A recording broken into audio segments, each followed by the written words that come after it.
নিয়ম মাফিক যেতে লাগলো পৃথিবীর দিন। শীত গিয়ে বসন্ত, আবার গ্রীষ্ম আসত মক্কায়। মরুঝড়ের দিন শেষ হয়ে আবার আসত পূবালি সমীরণের দিন। খাদিজার সংসারেও দিনকে দিন খুশির মাতোয়ারা মিছিল হতে লাগলো। বেহেশতি ফলগুধারায় আচ্ছাদিত এ সংসারে সুখ কখনো ফিকে হতে দিতেন না তিনি। সামান্য কোনো দুঃখ কষ্ট এলেও তিনি সযত্নে তা মুছে নিতেন। মোহাম্মদের হৃদয়ে কষ্টের বিন্দুমাত্র স্পর্শ লাগতে দিতেন না। পৃথিবীর সকল অনিষ্ট থেকে তাকে আগলে রাখতেন। খাদিজার বিয়ের 2 বছর পর তার কোলজুড়ে আগমন করে এক পুত্র সন্তান। নাম রাখা হয় কাশিম। তার নামানুসারে মোহাম্মদকে আবুল কাশিম ডাকা হতো। যদিও এই পুত্র হাঁটা চলার বয়সে ইন্তেকাল করেন। প্রথম সন্তানের মৃত্যুতে দারুণ ব্যথিত হন স্বামী স্ত্রী। তবু খাদিজা ভেঙে পড়েননি। ব্যথিত মোহাম্মদকে সান্ত্বনা দিয়ে বলিষ্ঠ করেছেন। এটা বিয়ের 5ম বছরের ঘটনা, 600 খ্রিস্টাব্দ। যে বছর কাশিম ইন্তেকাল করেন সে বছরই খাদিজার প্রথম কন্যা সন্তান জন্মগ্রহণ করেন। প্রথম কন্যার নাম রাখা হয় জয়নাব। 603 সালে জন্মগ্রহণ করেন দ্বিতীয় কন্যা রুকাইয়া। 605 সালে জন্মগ্রহণ করেন তৃতীয় কন্যা উম্মে কুলসুম। 608 সালে জন্মগ্রহণ করেন চতুর্থ কন্যা ফাতেমা। 612 ঈসাই সালে নবুয়ত প্রাপ্তির 3য় বছর জন্মগ্রহণ করেন খাদিজার শেষ সন্তান আবদুল্লাহ। তিনিও দুধ পান বয়সে ইন্তেকাল করেন। চারিদিকে নিকষ আধার, এক টুকরো আলো নেই কোথাও। চারিদিকে জাহিলিয়াত, মানুষের মাঝে মানবতার নাম নিশানারও অস্তিত্ব নেই। পাপের সয়লাবে ভেসে যাচ্ছে পৃথিবীর সফেদ জমিন। পঙ্কিলতার অতল তমস্যায় ছেয়ে আছে সমগ্র ভূগোল। একত্ববাদের শিক্ষা বিলীন হয়ে গেছে অনেক আগেই।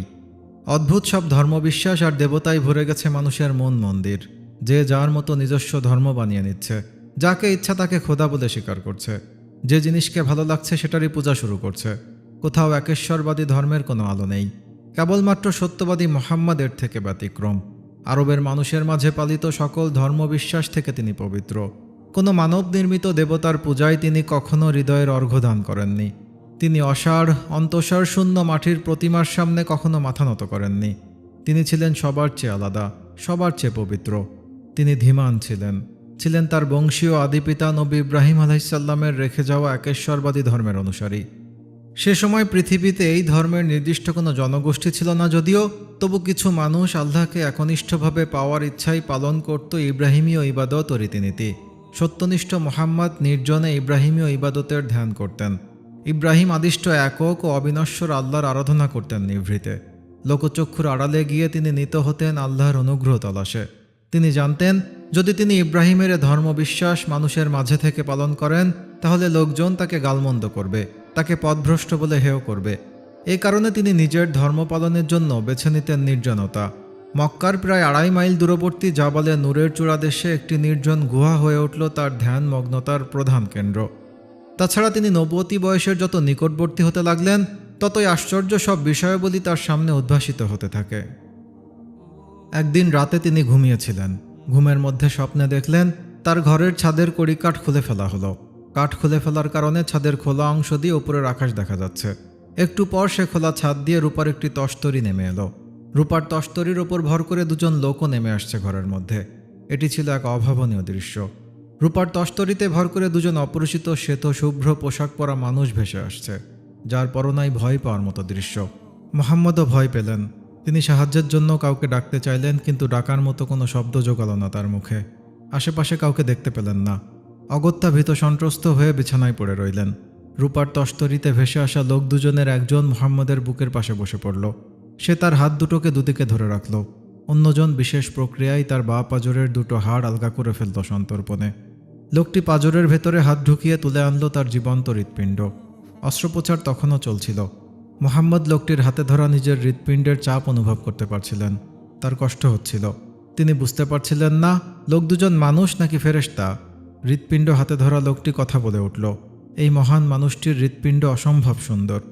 এরপর লোকটি সঙ্গে নিয়ে আসা একটি পাত্রে হৃৎপিণ্ডটি রেখে বিশেষ প্রক্রিয়ায় শোধন করল। পরিশোধিত হৃৎপিণ্ডটি পুনরায় পাঁজরের অভ্যন্তরে প্রতিস্থাপন করে লোক 2জন ছাদের ফোকর গলে বেরিয়ে গেল। ছাদের কড়িকাঠ আবার আগের মতো নিশ্ছিদ্র হয়ে রইল। মোহাম্মদ স্বপ্ন দেখে জেগে উঠলেন। তিনি ভীত সন্ত্রস্ত। পাশে শুয়ে থাকা খাদিজাকে ডেকে সদ্য সমাপ্ত স্বপ্ন দৃশ্য বর্ণনা করলেন। খাদিজা পেরেশান হলেন না মোটেও। তিনি ভয় পেলেন না স্বামীর বিচলিত হওয়াতে। কেন ভয় পাবেন? তিনি নিজেও তো এমন স্বপ্নের সাক্ষী। স্বর্গীয় আলোক বিভা একসময় তাকেও আলোকিত করেছে স্বপ্ন মহিমায়।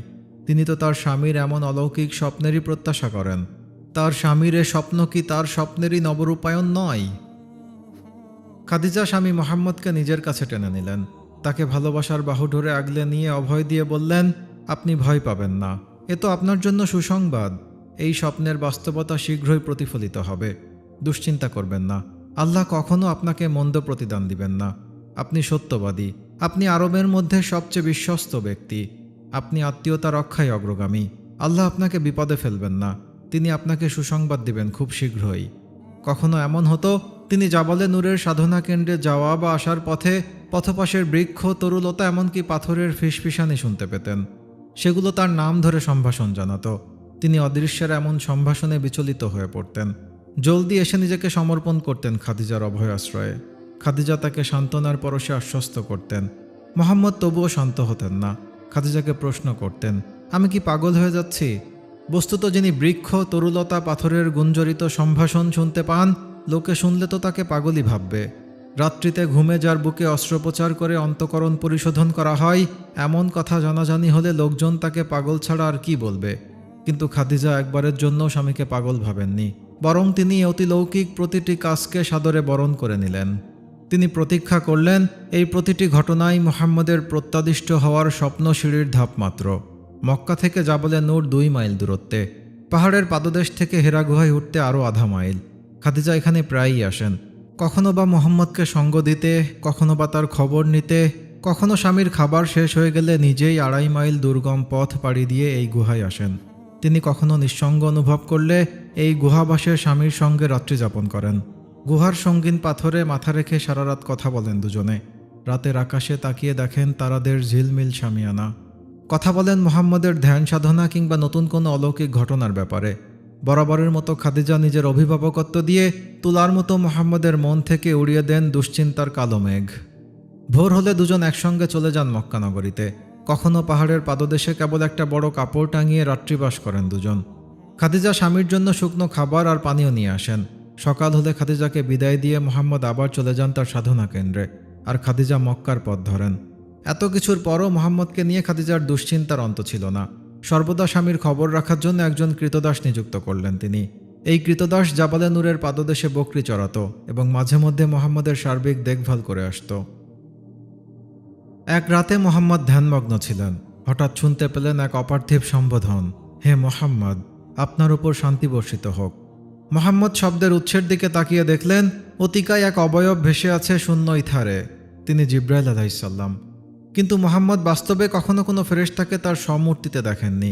জিব্রাইল আলাইহিসসালামকে দেখে তিনি শঙ্কিত হয়ে পড়লেন, কেননা এই দৃশ্য মোটেও স্বাভাবিক কোনো দৃশ্য ছিল না। অস্বাভাবিকতার ভয় তাকে মুহূর্তে ভীত করে তুলল। তিনি সাধনা কেন্দ্র থেকে দ্রুত নিচে নেমে এলেন এবং দৌড়ে মক্কায় গিয়ে খাদিজার আশ্রয়ে নিজেকে সমর্পণ করলেন। খাদিজাকে খুলে বললেন যা তিনি এইমাত্র দেখে এসেছেন।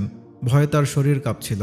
খাদিজা তাকে জড়িয়ে ধরলেন, তাকে নিজের বুকে রেখে সাহস জোগালেন, তাকে নবুয়তের জন্য একজন মহামানব হিসেবে প্রস্তুত করতে লাগলেন। অভয় দিয়ে বললেন, আপনার কিচ্ছু হবে না, এ আপনার জন্য এক কল্যাণকর সংবাদ।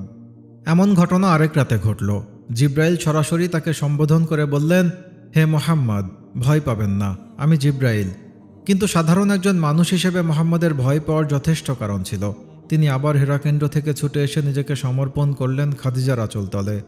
বারবার আওড়াচ্ছিলেন, আমার ভয় হচ্ছে, আমি অস্থির হয়ে আছি, জানি না, আমি সম্ভবত পাগল হয়ে যাচ্ছি। খাদিজা বুঝতে পারছিলেন সময় সমাগত, ঐশী কিছু একটা ঘটার জন্য সময় উন্মুখ হয়ে আছে। মোহাম্মদকে নবী হিসেবে বরণ করে নেওয়ার জন্য পুরো ধরিত্রী অধীর আগ্রহে অপেক্ষমান। এভাবে মোহাম্মদ যখন প্রতিবার ভয় পেয়ে আসতেন, তখন তিনি খুঁটিয়ে খুঁটিয়ে ঘটনার বিবরণ শুনতেন। তিনি বুঝতে চেষ্টা করতেন নবুয়তের নূর ঝলক মোহাম্মদকে চমকিত করেছে কিনা। তিনি তাকে প্রবোধ দিতেন, ভালোবাসা আর মমতার চাদরে ঢেকে নিয়ে তাকে শক্তি সাহসে বলীয়ান করতেন। আবার স্বামীর জীবন সংখ্যার ভয়ও করতেন। বস্তুত মোহাম্মদকে জিব্রাইল আলাইহিসসালামের অলৌকিক দর্শন ও শব্দের সঙ্গে পূর্ব পরিচয়ের জন্যই এমনটি করা হয়েছিল, যাতে পরম মুহূর্তে তিনি সীমাহীন বিচলিত না হয়ে পড়েন। জিব্রাইল আলাইহিসসালামের কণ্ঠস্বরের মাধ্যমে তাকে সাহসী করে তোলা হচ্ছিল, আর ঘরে খাদিজা ছিলেন তার মানসিক ভরসার অন্যতম শক্তিকেন্দ্র। সকল শঙ্কা, ভয়, দুশ্চিন্তা থেকে তিনি তাকে মুক্ত করে আনতেন মানবীয় ভালোবাসায়। কখনো তাকে ভীত হতে দিতেন না। এরপর থেকে এমন ঘটনা প্রায়ই ঘটতে লাগল। কখনো তিনি অপার্থিব আলো দেখতে পান, কখনো অদৃশ্যের সম্বোধন শুনতে পান, কখনো প্রকৃতির অস্বাভাবিক কোনো দৃশ্য দেখতে পান। খাদিজাকে তিনি প্রতিটি ঘটনা বর্ণনা করতেন। এসব শুনে খাদিজা স্বামীকে চাচাতো ভাই ওয়ারাকা ইবনে নওফেলের কাছে নিয়ে গেলেন।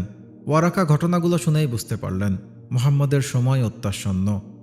ওয়ারাকা ইবনে নওফেল মুহাম্মদকে অভয় দিয়ে বললেন, আপনার বর্ণিত এসব ঘটনা যদি সত্য হয় তাহলে তো তিনি সেই ফেরেশতা যিনি মুসা আলাইসাল্লামের কাছে পয়গাম নিয়ে আসতেন।